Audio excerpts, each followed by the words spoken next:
Hello అండి, అందరికీ నమస్కారం. వెల్కమ్ టు ఎస్జే థాట్స్ అండి. ఇది రథసప్తమి స్పెషల్ వీడియో అండి. అందరికీ ముందుగా రథసప్తమి శుభాకాంక్షలు అండి. మేము ఈరోజు రథసప్తమి ఎలా సెలబ్రేట్ చేసుకున్నామని ఈ వీడియోలో చూపిస్తున్నాము. ఈ వీడియో చివరి వరకు చూడండి. ముందుగా మనం ప్రసాదం చేసుకోవడానికి ఒక పాత్ర పెట్టి పసుపు కుంకుమ పెట్టుకున్నామండి. పాలు పొంగిన తర్వాత ఇందులోనే మనం పాయసము ప్రిపేర్ చేసుకున్నాము నైవేద్యంగా పెట్టడానికి. ఇప్పుడు మేము దీపారాధన చేయడానికి మొత్తం దేవుణ్ణంతా అలంకరించామండి. మంచిగా పూలన్నీ పెట్టి ఇప్పుడు దీపం పెట్టామండి. తులసి కోట దగ్గర ఇలా ముగ్గులు వేసుకొని రంగులు వేసుకున్నామండి. తులసి కోట దగ్గర దీపారాధన చేసుకున్నామండి. తులసి చెట్టు దగ్గర దీపం పెట్టేశాక మనము లోపల దేవుడి దగ్గర అంతా పూజ చేసుకున్నామండి. తర్వాత దేవుడికి హారతి ఇచ్చి ఇంట్లో పూజ అయితే ఇలా కంప్లీట్ చేసుకున్నామండి. రథసప్తమి అంటే మనకి సూర్యుడు మంచి ఆరోగ్యం ఇవ్వాలని మనం మొక్కుకుంటామండి. ఈరోజు మనము ఆ పూజ ఎలా చేస్తున్నాము ఇప్పుడు చూస్తున్నామండి. ముందుగా రథం ముగ్గు వేసుకోవాలండి. మెడ మీదైనా లేదా ఖాళీ ప్లేస్లో మనం ఇంట్లో వేసుకోవచ్చండి. ముందుగా ఆ ప్లేస్ అంతా క్లీన్ చేసుకొని ముగ్గు అయితే వేసుకోవాలండి. రథం ముగ్గు వేసుకుంటే చాలా మంచిదండి.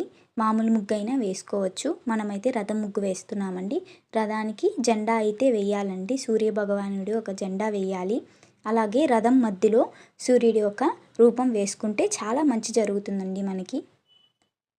చూస్తున్నారు కదా, మనం ఇలా అయితే ముగ్గు వేసుకున్నాము. ఇప్పుడు వీటికి రంగులు వేసుకుంటున్నామండి. మేమైతే ఇలా ప్రతి ఇయర్ చేసుకుంటామండి. తూర్పు వైపున ఇలా ఒక ముగ్గు వేసుకొని సూర్యభగవాన్కి మొక్కుకుంటామండి.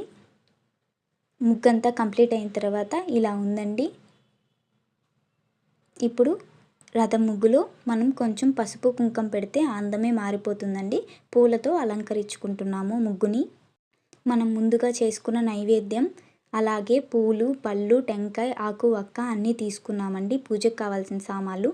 ఇప్పుడు ఆకు, వక్క, పండ్లు పెట్టామండి. మనము ముందుగా తయారు చేసుకున్న పాయసం అయితే పెట్టేశాము.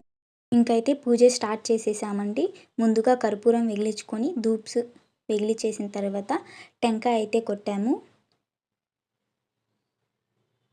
టెంకాయ కొట్టి టెంకాయ నీళ్ళని దేవుడికి ప్రసాదంగా పెట్టామండి. అలాగే కొబ్బరి చిప్పలు నైవేద్యంగా ఇచ్చాము. హారతి ఇచ్చి సూర్యభగవానికి నమస్కరించుకున్నామండి. మీరెలా పూజ చేసుకున్నారు, ఏ ప్రసాదం పెట్టారనేది మనకి కమెంట్స్లో చెప్పండి. అలాగే మీకు కనుక ఈ వీడియో నచ్చినట్టయితే ఒక లైక్ చేయండి. Thank you for watching. Please do subscribe.